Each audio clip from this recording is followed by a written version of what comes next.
model is actually non-linear? So that we. Oh, we're gonna talk about it later. For the non-linear, right? If this relationship was actually non-linear, but we put in the linear in SPSS, what will happen to the significance? It might be not significant. That's also a good question.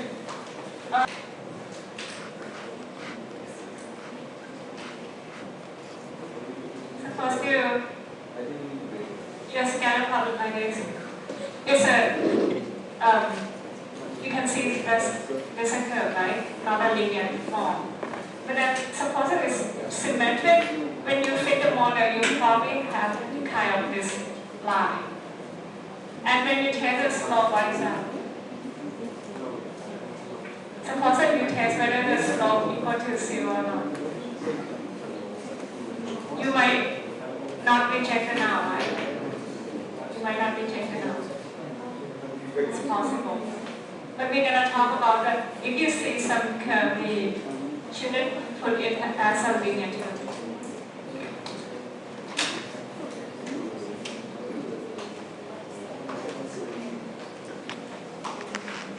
Okay. And here is how we interpret the coefficients. For the intersect term B0, we interpret as the average of y when all independent variables are 0. Okay.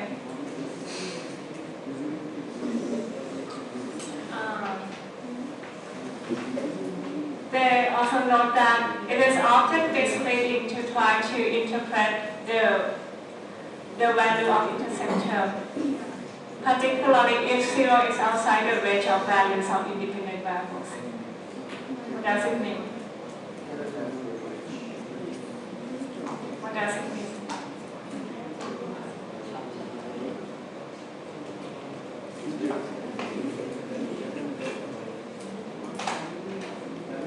Suppose that you collect the x value from A to B and this is 0, okay? And you probably have the scatter plot look like this.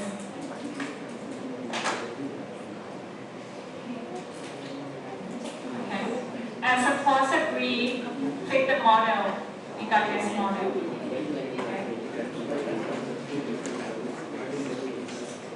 Then in this case, they note that it is misleading to interpret B0 when x is equal to 0. Because you can assume the linear relationship between x and y when x is between these two values. When x is outside these two values, it might be something crazy like this. So you never know.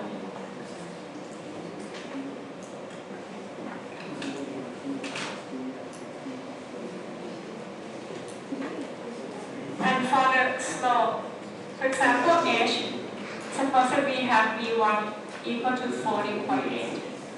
So to interpret this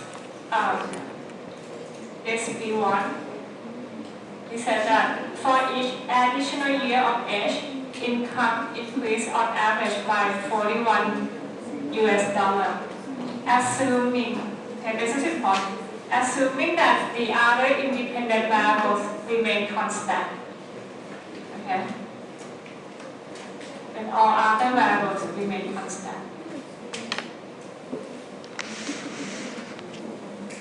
And for the other slope variable, you interpret the same way. Now we talk about the testing of each individual coefficient.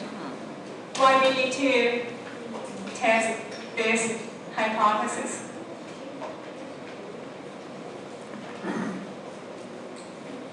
Because we would like to check whether each independent variable has a contribution to y. That's why we test each individual of layer shape. Okay. And the test statistic, we're going to use T. This I have talked about it. We follow a T distribution with n minus k minus 1 degree of freedom. And it gives you in the coefficient table. Okay. From this, you will see that among 8 independent variables, only 4 are significant. Okay. So, and normally I mentioned that we would like to find the best subset of these 8 variables that give you the best model. Right? So normally if you see that these 4 are significant, you can remove one by one. For example, you go for the largest p-value, and then you remove H out of your analysis. But then you must refit the model. So you get a new set of estimates. You get a new set of estimates. Once you remove one variable, you have to repeat the step. You have to refit the model. Okay.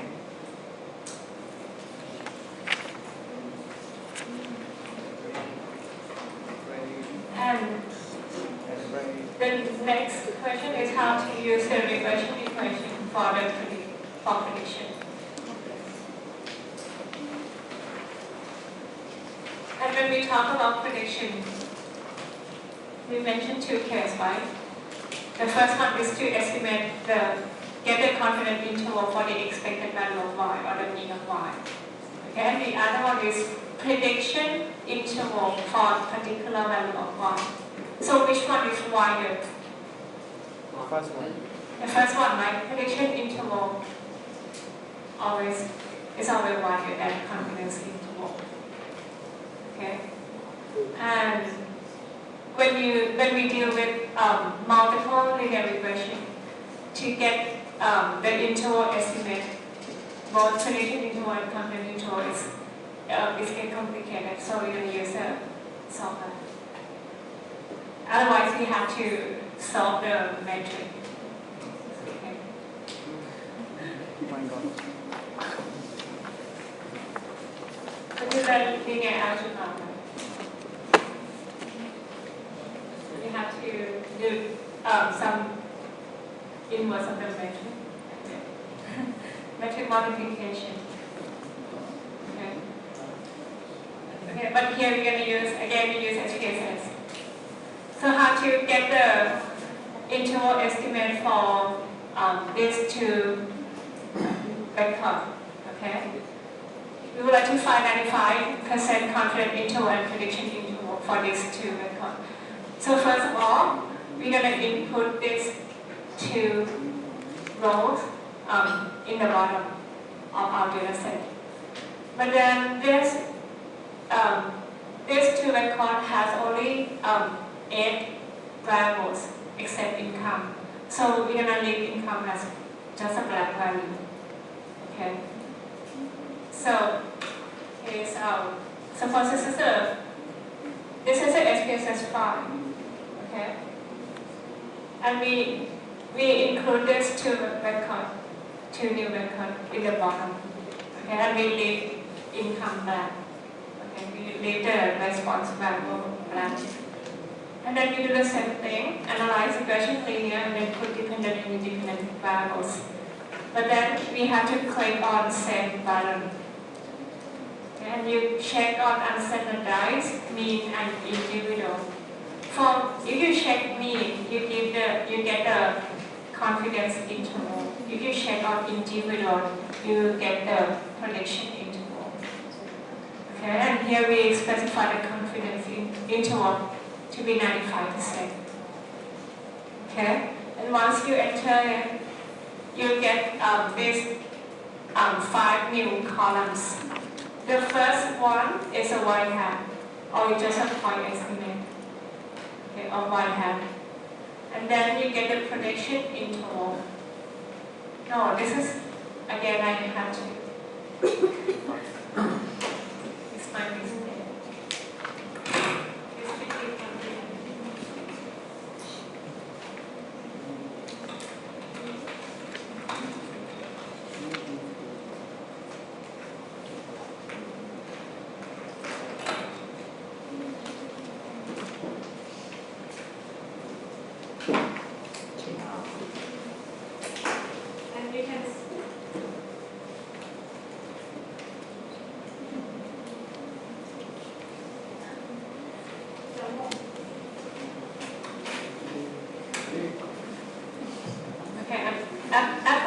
the prediction interval is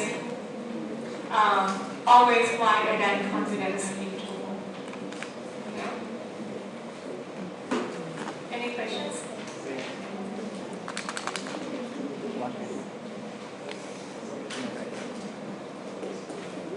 Okay, if not, I'll move on to regression diagnostic.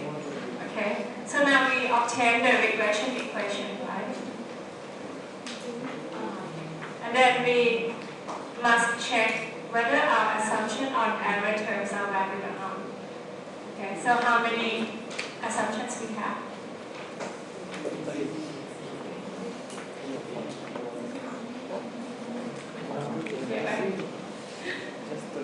So first of all, we have to check whether the errors are normal or not, right? And we have the assumption on constant variance assumption and also the independent assumption. Okay.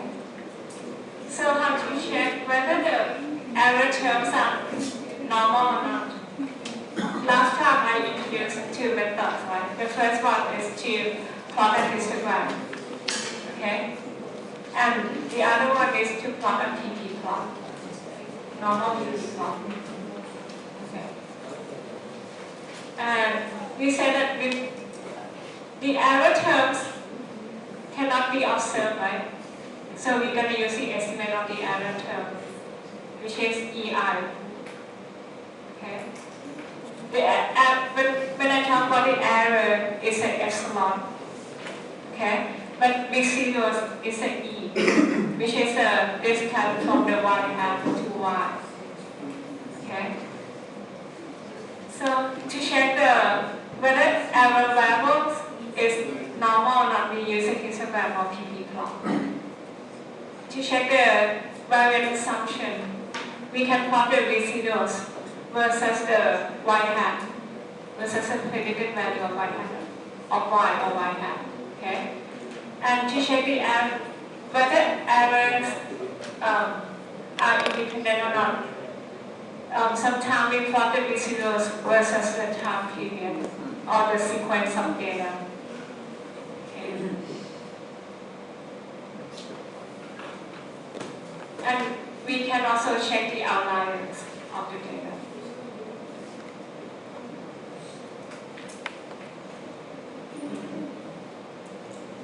Do you remember the difference between outlier and differential point?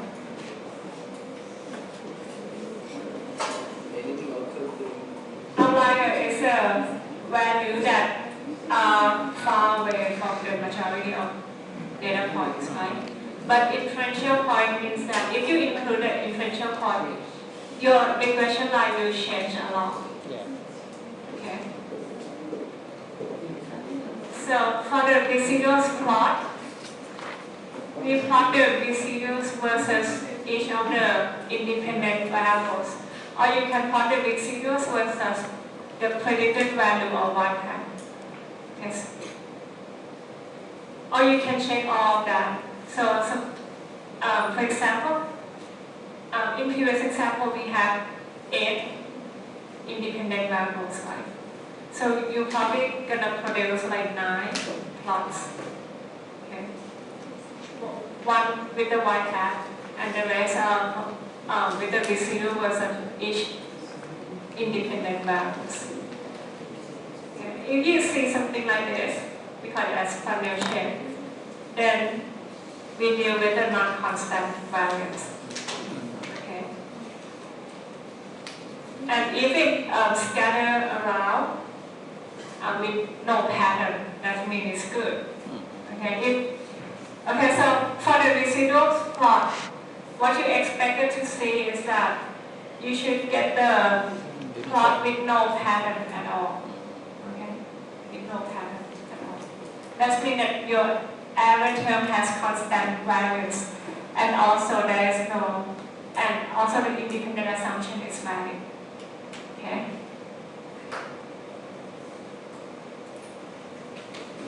If you see some pattern in your residual plot, that means that you're dealing with the non-independent error.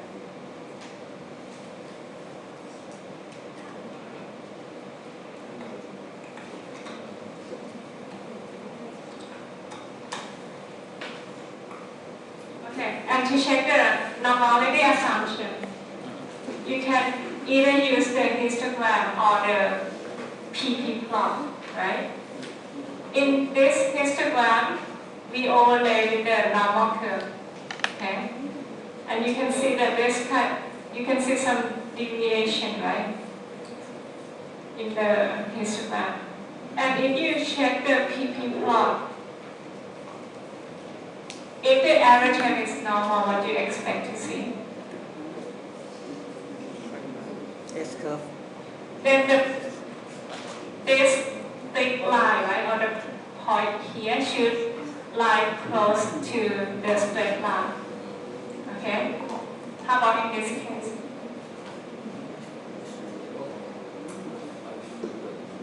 Do we have violation on normality assumption? Probably, right?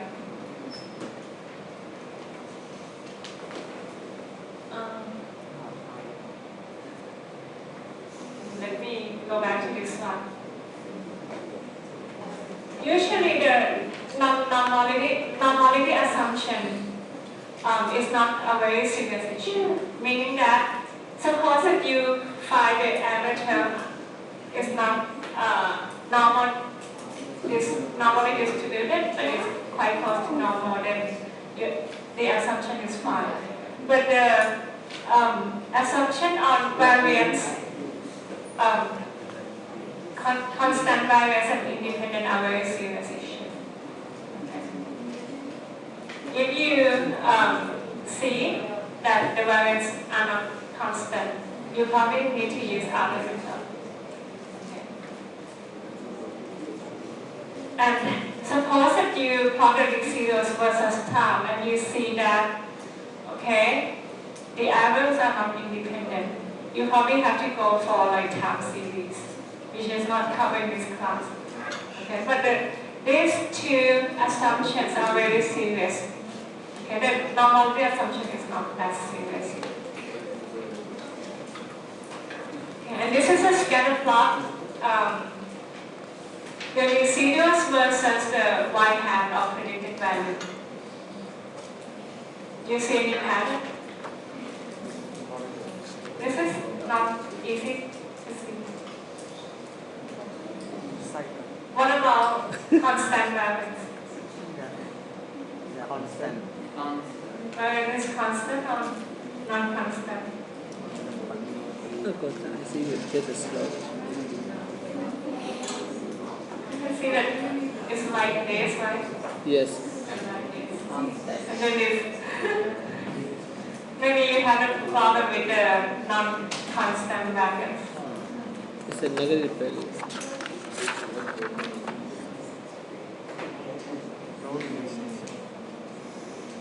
And if you have a problem with this, normally we use the either weighted regression or we have to transform some variable. Okay. So in the future, if you have a data set like this, especially when you have your response variable as income, usually we take log. We take log on response variable before fitting a regression model. It might help.